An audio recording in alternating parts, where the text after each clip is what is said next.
Hi, I'm Jessica, a 30-year-old woman, and I want to share a recent experience that helped bring closure to a difficult period in my life, one that involved both my husband and his family. This chapter began a few months ago, and now that the dust has started to settle, I'm still processing the emotional fallout. I believe opening up about it might help me heal. Let's rewind to 3 years ago when I made a significant life decision. I married my boyfriend, Tyler. We met through mutual friends and enjoyed 3 wonderful years together before deciding to tie the knot. Tyler was always the life of the party, fun, attentive, and loving. He came from a well-off family and had a great job, which meant he could shower me with gifts and affection. Our bond grew stronger over our shared love for travel, and as our relationship deepened, my friends frequently praised him, genuinely happy for us. Tyler's generosity was often overwhelming. I remember when he bought me a new laptop for my college graduation, a gesture that, while incredibly kind, also made me feel uncomfortable at times. I couldn't help but notice the financial imbalance. Tyler, I'm just a student, I'd say. I can't match your spending. Let me at least split some costs. But Tyler would brush it off, insisting that it was normal for him to pamper his partner, just like his friends did. Eventually, I accepted his gestures, though I still sought ways to contribute within my means. Once I landed a good-paying job after graduation, I was excited to reciprocate his generosity. We started sharing expenses more equally and even talked about moving in together. "You can move in with me," Tyler said one day. "I inherited my house from my grandpa, so no rent to worry about, but we can split everything else to keep things fair." Although I had some reservations, Tyler reassured me that he had my best interests at heart, and so we embarked on this new chapter together.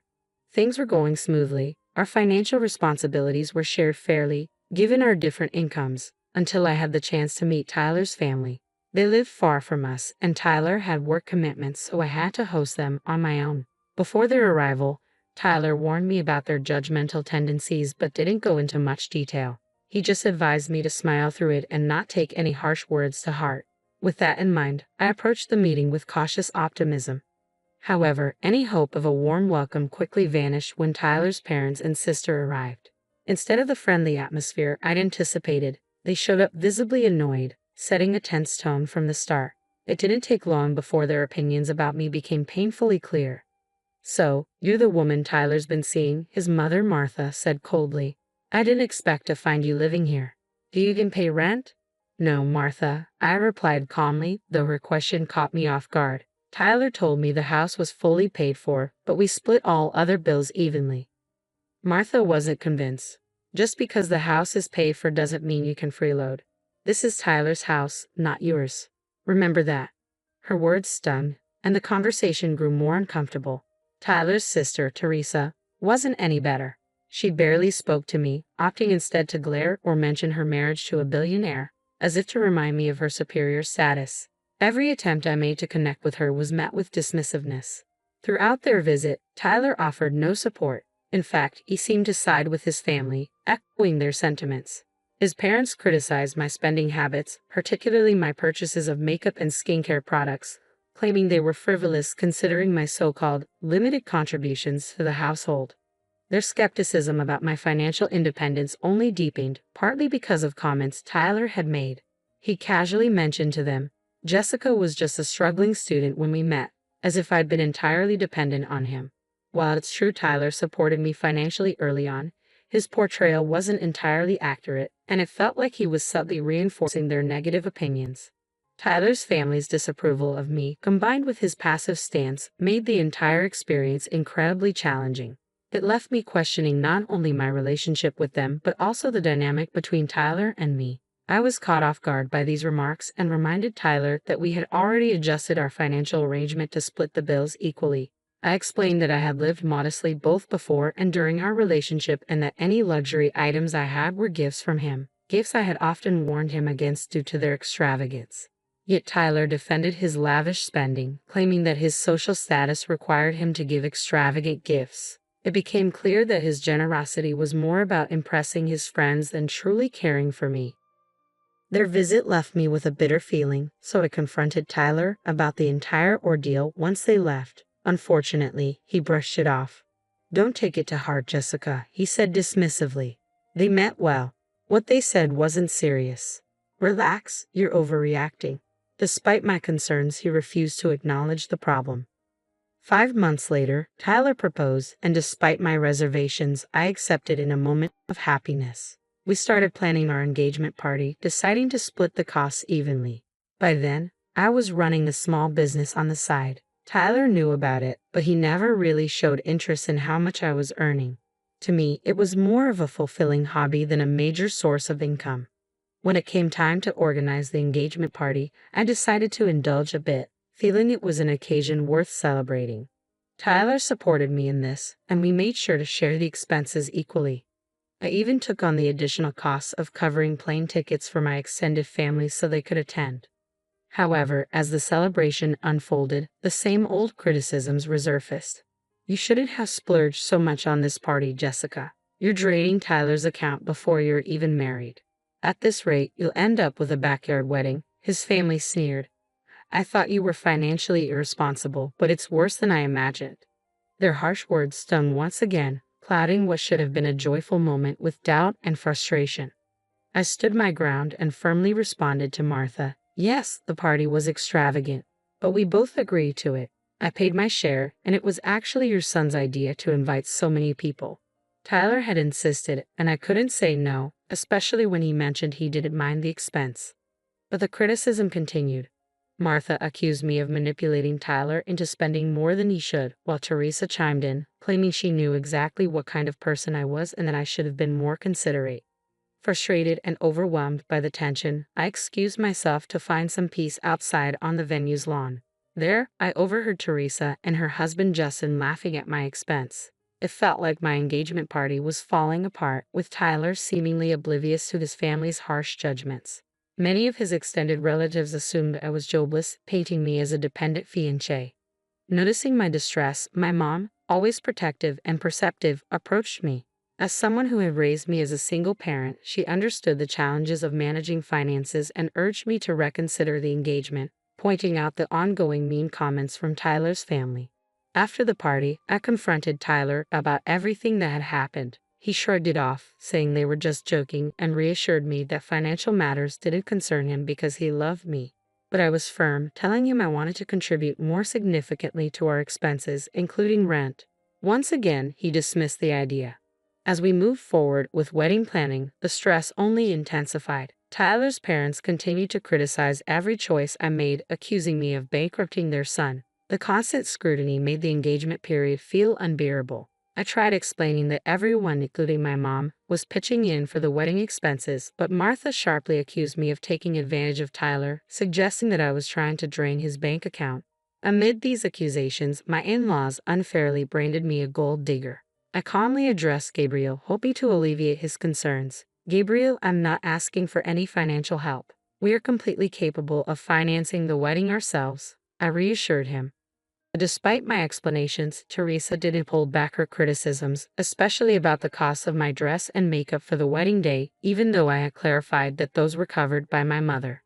The ceremony itself went smoothly, but during the reception, Martha and Gabriel continued to criticize my spending habits, accusing me of financially exploiting their son. Despite the harsh words, I knew that no matter how much I explained or defended myself, they were determined to paint me in the worst possible light.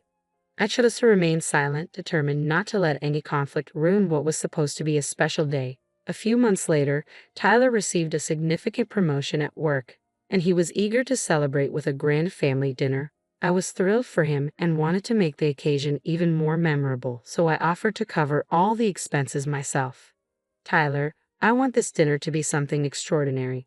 I'm so proud of you, and I want to celebrate your success," I told him enthusiastically. He appreciated the gesture, and I shared that my business was flourishing, providing me with a stable income, and that I had recently accessed a trust fund from my paternal grandfather.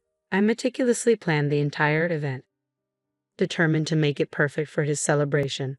However, when his family arrived, they were visibly displeased, despite the positive feedback from other guests. It became clear that they had reservations about the lavishness of the dinner. During the speeches, Martha stood up, her voice loud enough to command the room.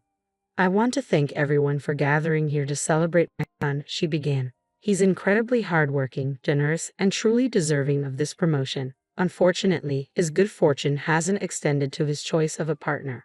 The room grew tense as her words hung in the air. It's unfortunate that, of all people, he's tied himself to what some might call a gold digger. I felt a knot tighten in my stomach, but I remained still as she continued, her tone dripping with regret. I only wish he'd seen her true nature earlier. Then maybe he wouldn't have to work so hard to support her lavish lifestyle. Her eyes scanned the room, making sure her message was heard. It's painfully obvious to everyone here that his wife has been extravagant, from the engagement party to tonight's dinner. It seems she has nearly drained his accounts. The sting of her words was sharp, but I kept my composure, knowing full well that any reaction would only fuel their baseless accusations. I took a deep breath, steeling myself for what was to come. Martha added smugly, "Thank goodness we had Jessica sign a prenuptial agreement before the wedding. At least some of his assets are protected." She sighed, almost relieved, as she continued, "It's a good thing my son married someone who can at least keep up the appearance of a trophy wife." Tyler chimed in, agreeing with his mother. "I can't even afford to spend money on myself anymore.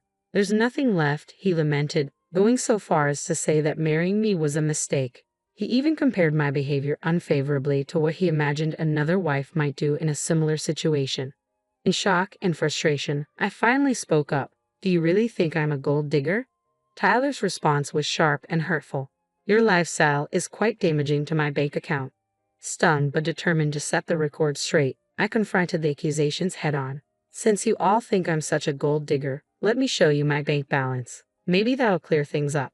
I revealed my financial independence to the room, which was met with disbelief.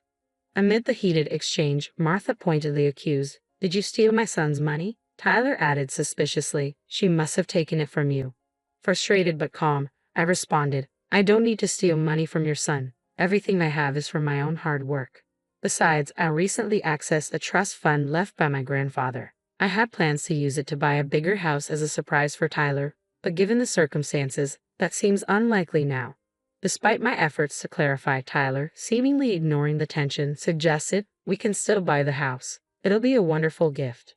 But I was resolute. "This is not happening. Your family has insulted me for too long, and you've never once stood up for me. Instead, you've allowed these false assumptions about me using your money to continue."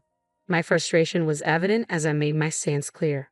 Tyler, attempting to downplay the situation, claimed, "You're overreacting." But I knew I couldn't let it go this time. I was told I was overreacting, but I stood firm. "No, I'm not overreacting. Everyone here knows what your family has been saying about me. They were here when you allowed them to insult me at our engagement party." Feeling the weight of years of disrespect and humiliation, I reached a breaking point. I could no longer tolerate the toxic environment and told Tyler bluntly, "I want a divorce." As Tyler tried to plead and explain, my mother intervened. "You've never defended my daughter. It's time she ends this toxic relationship for good," she declared firmly. We left the party, leaving behind a crowd of shocked attendees who whispered among themselves. Despite the dramatic scene, I was resolute in my decision to end the relationship. My mother's support was unwavering, marking the end of a painful chapter in my life. After the confrontation, I went straight to our home, gathered my belongings, and while Tyler persistently tried to reach me, I muted my phone and went to stay with my mother for solace. The next day, I contacted my cousin, a lawyer, to start drafting the divorce papers. With a prenuptial agreement in place, the process promised to be straightforward, sparing me from sharing any of my significant financial assets with Tyler. However, the situation escalated when Tyler and his family showed up at my mother's doorstep, demanding to speak with me. My mother stood firm and instructed them to leave. Meanwhile, Tyler's messages ranged from tearful apologies to unsettling threats, which I documented and prepared to use for a restraining order if necessary. My mother's steadfast support gave me strength. Tyler even attempted to confront me at my office, but after informing security, he was promptly escorted out. It was then I decided to resign from my well-paying job. My thriving business meant I no longer needed the position, and I was no longer focused on accumulating wealth but on seeking a peaceful and dignified life. I handed in my resignation that very day and began moving forward. A week later, I served the divorce papers to Tyler at his workplace, only to find out he had already been informed of my resignation. My former colleagues reported his continued attempts to send flowers and gifts to my mother's house, which we consistently returned. The ongoing harassment led me to consider relocating. With my mother's encouragement, I found an ideal house in a neighboring state, providing a sanctuary away from my ex. As I awaited the finalization of the divorce paperwork, the judge facilitated a smooth proceeding thanks to the strong prenuptial agreement. During the 5 months of our separation, I took the time to regroup and prepare for a new chapter in my life. I quickly settled into my new home, changed my number to avoid the incessant messages from Tyler and his family, and began to enjoy my newfound freedom. I heard through the grapevine that Tyler's life was falling apart. He blamed his parents for the end of our marriage and faced professional setbacks as his colleagues distanced themselves and his superiors were displeased with the negative publicity.